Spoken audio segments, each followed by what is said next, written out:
Hello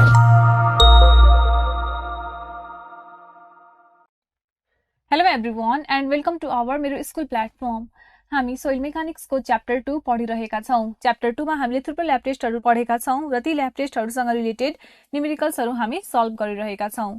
हामीले previous भिडियोमा पिक्नोमिटर मेथडसँग related एउटा न्यूमेरिकल सल्भ गरेका थियौं। अब यस भिडियोमा हामी कोर कटर मेथडसँग रिलेटेड एउटा अर्को न्यूमेरिकल सल्भ गर्ने छौं र न्यूमेरिकल सोधिएको छ 2017 वैशाखको पेपरमा। क्वेशन को वेटेज 6 मार्क्स रहेको छ र क्वेशन इस प्रकार सोधिएको छ। A field density test was conducted by core cutter method and following data was obtained. So core cutter method use गरेर यो मेथड किन युज गरिन्छ to determine the field density र यो मेथड युज गरेर जति पनि डाटाहरु obtain भएको छ सबै डाटाहरुलाई यसरी क्वेशनले हामीलाई लिस्ट आउट गरेर दिएको छ र यति डाटाहरुलाई युज गरेर क्वेशनले भनेको छ to find the value of dry density, the value of void ratio and degree of saturation. यसको वेटेज 6 मार्क्स छ। सो हामी बुझ्न सक्छौं कि हरेक प्यारामिटरलाई डिटरमाइन गर्नको लागि 2 मार्क्स एलोकेट गरिएको छ। अब यसलाई सल्भ गर्नतिर लागौं। हामीलाई दिएको छ weight of empty core cutter जसको भ्यालु 22.8 न्यूटन छ। सेकेन्डमा वेट अफ स्यान्ड र कोर कटरको भ्यालु दिएको छ जसको भ्यालु छ 50.05 newton. So sand plus core कटरमा हामीले कोर कटरको मात्रै वेट रिड्युस गर्यौं भने हामीसँग क्याल्कुलेट भएर आउँछ वेट अफ स्यान्ड। सो पहिला हामी वेट अफ स्यान्ड निकालिहालौं। So weight of sand भनेको हुन्छ weight of sand plus core cutter minus weight of core cutter that is 50.05 minus 22.8 र यसरी हाम्रो weight of sand को भ्यालु क्याल्कुलेट भएर आउँछ 27.75 न्यूटन र यसलाई W ले इन्डिकेट गरौँ।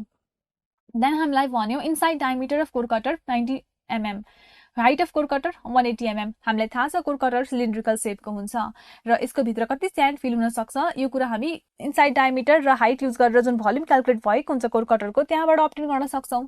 और हामी भन्न सक्छौं that volume of sand inside core cutter, यसलाई V ले इन्डिकेट गरौँ। So volume of sand inside core cutter भनेको भइहाल्छ volume of core cutter that is base into height. So π/4 d square भनेको बेस एरिया भइहाल्यो, हाइट भनेको h भइहाल्यो। So अब हामी यहाँनिर d र h को भ्यालु पुट गरौँ।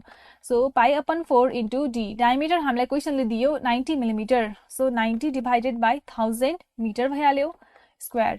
h भनेको छ हाइट कोर कटरको। सो 180 mm दिएको छ, यसलाई 1000 ले डिवाइड गरौँ, यो भइहाल्यो हाम्रो मिटरमा। सो यसरी हाम्रो भोल्युम V को भ्यालु क्याल्कुलेट भएर आउँछ 1.145 into 10 to the power -3 metre cube. हामीलाई क्वेशनले सुरुमा ड्राई डेन्सिटी निकाल्न भनेको छ। सो वेट र भोल्युम आएको छ, वेट बाइ भोल्युम गरेर हामीसँग आउँछ bulk unit weight. Bulk unit वेटबाट हामी बल्क डेन्सिटी निकाल्न सक्छौं। बल्क डेन्सिटीलाई हामीले मोइस्चर कन्टेन्ट को भ्यालु यदि नोन छ भने हामी त्यो दुईटा डाटालाई युज गरेर ड्राई डेन्सिटी निकाल्न सक्छौं। सो क्वेशनमा हामीलाई अर्को प्यारामिटर्सहरु यस प्रकार दिएको छ। Weight of sample before moisture content determination is 0.5405। त्यसपछि weight of oven dried sample दिएको छ 0.5112 न्यूटन। सो यो दुईटा डाटाबाट we can calculate the value of moisture content. So हामी पहिला यो वेट र भोल्युमलाई युज गरेर बल्क युनिट वेट क्याल्कुलेट गरौँ। सो बल्क युनिट वेट जसलाई हामी गामा बल्क ले इन्डिकेट गर्छौं it is simply equals to ratio of weight per unit volume. और वेट को भ्यालु यहाँनिर छ 27.75 न्यूटन, भोल्युम हाम्रो छ 1.145 into 10 to the power -3। So यसरी हाम्रो बल्क युनिट वेट को भ्यालु क्याल्कुलेट भएर आउँछ 24233.5 Newton per meter cube. So by using the value of bulk unit weight, we can calculate the value of bulk density rho bulk. That is simply equal to gamma bulk divided by the acceleration due to gravity. 24233.5 divided by 9.81 will give us the value of rho bulk as 2470.28 र यसको unit हुन्छ kg per meter cube। हामीलाई चाहिएको छ rho dry और dry density. For that first we need to calculate the value of water content by using this two values. So water content को formula एकचोटी हामी रिकल गरौँ। Water content और moisture content W equals to हुन्छ weight of water divided by weight of soil solid. Weight of water भनेको हाम्रो soil स्याम्पलमा कति वाटर प्रेजेन्ट छ that is equal to weight of soil sample before moisture determination minus weight of oven dried sample और 0.5405 minus 0.5112। So यसको न्युमेरेटरमा भइहाल्छ 0.5405 minus 0.5112। Soil solid को मात्रै वेट भनेको हाम्रो ओपन राइट स्याम्पल को weight that is equal to 0.5112। So यसरी हाम्रो मोइस्चर कन्टेन्ट W को भ्यालु क्याल्कुलेट हुन्छ in terms of percent as 5.73। So हामीसँग मोइस्चर कन्टेन्ट थाहा छ, हामीलाई बल्क डेन्सिटी थाहा छ, then we can finally calculate the value of dry density. that is equal to bulk density divided by 1 plus water content. Value put गरौँ 2470.28 divided by 1 plus 5.73 divided by 100. So यसरी हाम्रो dry डेन्सिटीको value calculate भएर आउँछ 2336.4 units kg per meter cube. So यति गरेपछि हाम्रो क्वेशनको first part solve भयो. सेकेन्डमा हामीलाई void ratio निकाल्न भनेको छ र हामीलाई यहाँ स्पेसिफिक ग्रेभिटी अफ सोइल पनि दिएको छ g that is equal to 2.72. So हामी void ratio अब निकाल्नतिर लागौं. सो हामीसँग ड्राई डेन्सिटीको एउटा अर्को पनि फर्मुला छ जसलाई एप्लाई गरेर हामी सिम्पली void ratio क्याल्कुलेट गर्न सक्छौं. So that is rho dry equals g into rho w divided by 1 plus void ratio. Rho dry हामीसँग छ 2336.4. g को भ्यालु क्वेशनले 2.72 दिएको छ इन्टु rho w भनेको 1000 divided by 1 plus void ratio.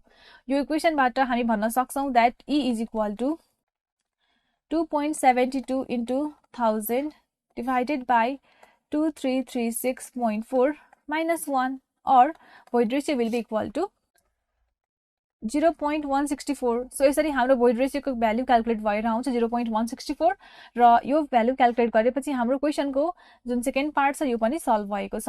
Now third पार्टमा भन्यो degree of saturation S calculate गर्न. So अब हामी डिग्री अफ स्याचुरेसन को भ्यालु क्याल्कुलेट गर्नतिर लागौं. फर दैट हामीले युज गर्छौं relation that S into E equals to W into G. So यहाँबाट S equals to भइहाल्छ W into G divided by E. W भनेको वाटर कन्टेन्ट, G भनेको specific gravity, E भनेको void ratio र तीनटै भ्यालुहरु हामीसँग नोन छ. सो भ्यालुहरु पुट गरौँ. W और वाटर कन्टेन्ट को भ्यालु हाम्रो माथि क्याल्कुलेट भएर आएको छ 5.73%. Specific gravity is equal to 2.72 and divided by void ratio means 0.164. So यसरी डिग्री अफ स्याचुरेसन हाम्रो क्याल्कुलेट भएर आउँछ 0.949 or it is equal to 94.9%. So degree of saturation equals to 94.9% हाम्रो क्याल्कुलेट भएर आएको छ र यति गरेपछि हाम्रो क्वेशनको थर्ड पार्ट पनि जुन छ सल्भ भएको छ. सो यसरी कोर कटर मेथडमा हामीलाई जति पनि हामीले ल्याबमा डाटाहरु अब्जर्भ गर्छौं सबै डाटाहरु क्वेशनले दियो र यहाँ केही प्यारामिटरहरु फाइन्ड गर्न भन्यो. सो ल्याब टेस्टहरुबाट न्युमेरिकल्स आउँदाखेरि हामीलाई यस्तै किसिमको क्वेशनहरु सोध्ने गरिन्छ. सो यो क्वेशन हाम्रो च्याप्टर 2 को लागि लास्ट क्वेशन थियो. अब अपकमिङ भिडियोमा हामी च्याप्टर 3 पढ्ने छौं सोइल मेकानिक्स को र यसरी नै सोइल मेकानिक्स को कोर्सलाई कन्टिन्यू राख्ने छौं. Thank you.